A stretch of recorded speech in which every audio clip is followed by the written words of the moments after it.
এই শর্টকাটে আপনি এই যে গুগলে যাবেন প্রথম, ঠিক আছে? প্রথম গুগলে যাওয়ার পর লিখবেন www ডট, এই যে লেখা আছে 2 নম্বরটা দেখেন, এই যে www.মূল গভর্নমেন্ট ইনকোয়ারি, ঠিক আছে? আপনি ঠিক এরকম লিখবেন, আপনার অটোমেটিক নাও আসতে পারে।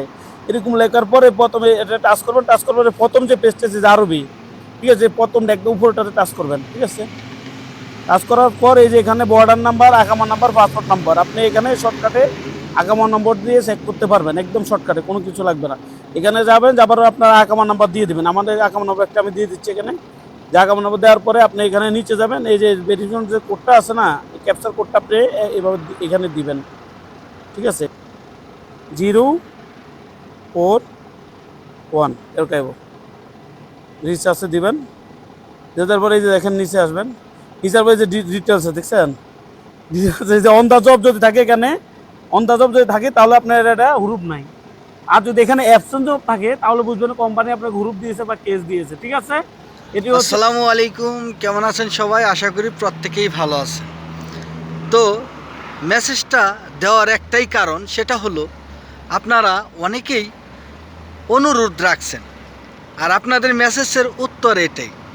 আপনারা এটা ফলো করেন, সাধারণ প্রবাসী যারা আছেন তারা অতি সহজেই বুঝতে পারবেন আপনার ইকামায় খুরুজ আছে বা হুরুব আছে বা খুরুজ নেহে আছে, বা আপনার নামে আপনার কফিল মামলা দিছে বা ট্রাফিক মামলা আছে।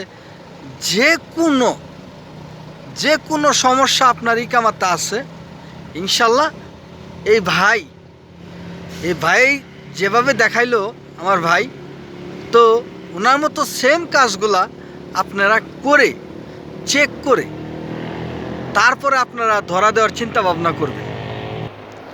ধরা দেওয়ার পর জানতে পারলেন যে আপনার নামে কেস আছে বা মামলা আছে, আহারে, জেলে থেকে মামলা লড়তে বহুত কঠিন, এটা সহজে শেষ করা যায় না।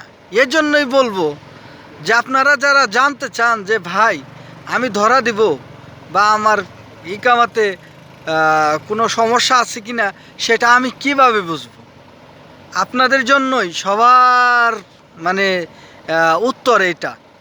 ভাই যেভাবে দেখাইলো আপনারা ঠিক এভাবে চেক দিবেন। চেক দেওয়ার পরে যারা আমাকে প্রশ্ন করেন না যে আমি ধরা দিব, তো তাদের জন্য আর কি, আপনারা চেক করে তারপরে নিজেরটা নিজে চেক করবেন, মানুষ লাগবে না। আমি অতি সহজ করে দিলাম। অনেকেই মানে অনেক দিন যাবত এই প্রশ্নটা আসতেছে, বিদায়ী আমিও মানে ছিলাম আর কি, সুযোগে ছিলাম যে এরকম একটা ভিডিও আমি কবে দিব। তো ইনশাল্লাহ দিতে পারছি। আপনারা যারা বুঝেন না, যারা অতি সাধারণ প্রবাসী আছেন, অনেক মানুষ আছে এরকম, অনেক প্রুফ আমার কাছে আছে যে তারা গেছে 3 মাসও হয় নাই চলে আসতে চায়, 6 মাসও হয় নাই চলে আসতে চায়। কেন ভাই? যে কোনো সমস্যা আছে বিদায়ী। তো যাই হোক, আপনাদের এই কামা চেক দেওয়ার মাধ্যমটা আমি পুরোপুরি তুলে ধরলাম। যদি ভালো লাগে ভিডিওটি, তাইলে অবশ্যই আমার চ্যানেলটি নতুন, সাবস্ক্রাইব করে বেল আইকনটি দিয়ে দিবেন এবং কি আমাকে সবসময় আপনারা সাপোর্ট দেবেন। তো আজ এ পর্যন্তই, সবাই ভালো থাকবেন। আসসালামু আলাইকুম, শুভরাত্রি।